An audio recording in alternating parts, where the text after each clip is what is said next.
respect, power. Banana!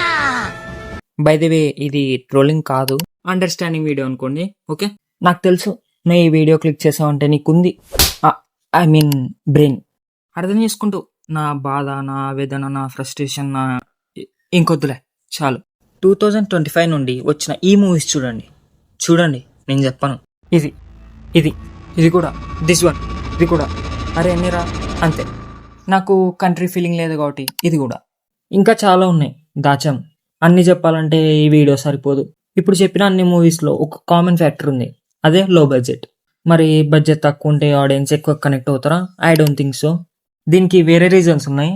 So ఈ video topic అదే, why small movies become success.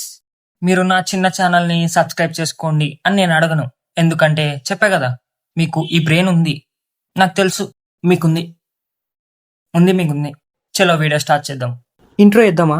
వద్దులే, time waste. So first point, relatability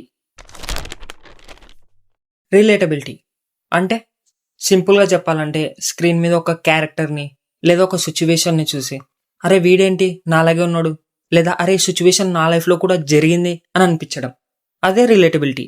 ఈ మూవీస్లో hero spider man, batsmen కాదు, మన పక్కింటి అబ్బాయి లాగా ఉంటాడు లేదా మనలాగే ఉంటాడు. For example little arts, engineering చేయాలి, అది కూడా లాంగ్ టర్మ్ కోర్సే చేయాలి అని ప్రెజర్ కుక్కర్ లాగా ప్రెజర్ పెట్టే ఫాదర్, చదువురాని కొడుకు. ఇలాంటి తండ్రి కొడుకుల ముచ్చట్లు మన చుట్టూ చాలా జరుగుతుంటాయి. రీసెంట్ గా వచ్చిన చాలా మూవీస్ లో ఇలాంటి క్యారెక్టర్స్, సిచ్యువేషన్స్ మనకు కనెక్ట్ అవుతాయి. అందుకే ఆ మూవీస్ కూడా వర్క్ అయినాయి. Next one is writing. Small budget movies writing కొంచెం డిఫరెంట్ గా అనిపిస్తుంది కదా. మీరు గమనించారు లేదో, రీసెంట్ గా హిట్ అయిన చాలా స్మాల్ బడ్జెట్ మూవీస్ అందరినీ సాటిస్ఫై చేయడానికి ట్రై చేయవు. వాళ్ళకు ఒక టార్గెటెడ్ ఆడియన్స్ ఉంటారు, వాళ్ళని సాటిస్ఫై చేస్తే చాలా అనుకుంటారు. అదేంటి బ్రో అలా చేస్తే కలెక్షన్స్ తక్కువ వస్తాయి కదా అంటే, అది వాళ్ళకు కూడా తెలుసు. సినిమా మీద 100 రూపాయలు పెడితే 200 వస్తే చాలా అనుకునే మూవీ స్టార్ట్ చేస్తారు, 1000 రూపాయల కోసం పోరు. ఈ పాయింట్ మీకు క్లియర్గా నెత్తికెక్కాలంటే ఒక ఎగ్జాంపుల్ చూద్దాం.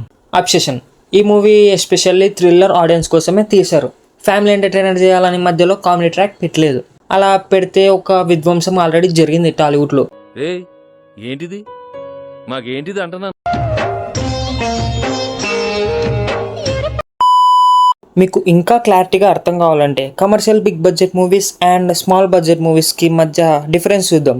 అప్పుడు ఈ టాపిక్ మీద కొంచెం క్లారిటీ వస్తుంది. కమర్షియల్ మూవీస్ని అబ్జర్వ్ చేస్తే వాళ్ళు మ్యాక్సిమం ఆడియన్స్ని సాటిస్ఫై చేయాలనే ట్రై చేస్తారు. వీళ్ళు పర్టికులర్ ఆడియన్స్ని టార్గెట్ చేయరు, అందరినీ టార్గెట్ చేస్తారు. ఎలా అంటే కామెడీ ఉండాలి, యాక్షన్ ఉండాలి, లవ్ ట్రాక్ ఉండాలి, సాంగ్స్ ఉండాలి, ఫ్యామిలీ ఎమోషన్స్ కూడా ఉండాలి. థియేటర్ నుండి బయటకు వచ్చిన ప్రతి ఒక్కరికి ఏదో ఒకటి నచ్చాలి, అంతే. అదే commercial approach. Small budget movies రైటింగ్లో స్టోరీకి ఏం కావాలో అదే రాస్తారు. రైటర్ చెప్పాలనుకున్న పాయింట్ స్టార్టింగ్ నుండి ఎండింగ్ వరకు ఒకే డైరెక్షన్లో వెళ్తుంది. సో ఈ స్ట్రాటజీ వర్కౌట్ అయితే మూవీ సక్సెస్ అవుతుంది. సో ఇది ఒక కమర్షియల్ మూవీకి అండ్ ఒక స్మాల్ బడ్జెట్ మూవీకి మధ్యలో ఉన్న writing difference. Next one, word of mouth. ఇది ఆడియన్స్ చేసే మార్కెటింగ్. పెద్ద మూవీస్ అయితే రిలీజ్ అయ్యే ముందే ఆల్మోస్ట్ అందరికి తెలుస్తుంది, కానీ అదే ఒక చిన్న సినిమా రిలీజ్ అయితే అది అందరికి తెలియడం చాలా కష్టం. ఇక్కడే ఆడియన్స్ హెల్ప్ చేస్తారు. ఫర్ ఎగ్జాంపుల్, నీకు ఒక చిన్న సినిమా నచ్చింది అనుకో, అది ఎవరికి తెలియదు.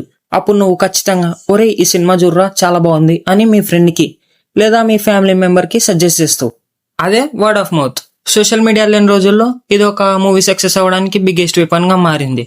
ఇప్పుడు సోషల్ మీడియా వచ్చిన తర్వాత ఈ వర్డ్ ఆఫ్ మౌత్ అనేది ఇంకా ఈజీ అయిపోయింది. మన తెలుగు ఆడియన్స్ కి ఒక సినిమా నచ్చితే సోషల్ మీడియాలో రచ్చ చేస్తారు. ఆ ఎగ్జైట్మెంట్ తో చిన్న సినిమా అందరి దగ్గరికి రీచ్ అవుతుంది, అందరికి తెలుస్తుంది. అందుకే మంచి కంటెంట్ ఉన్న మూవీకి వర్డ్ ఆఫ్ మౌత్ అనేది మార్కెటింగ్ కన్నా పవర్ఫుల్ గా మారింది.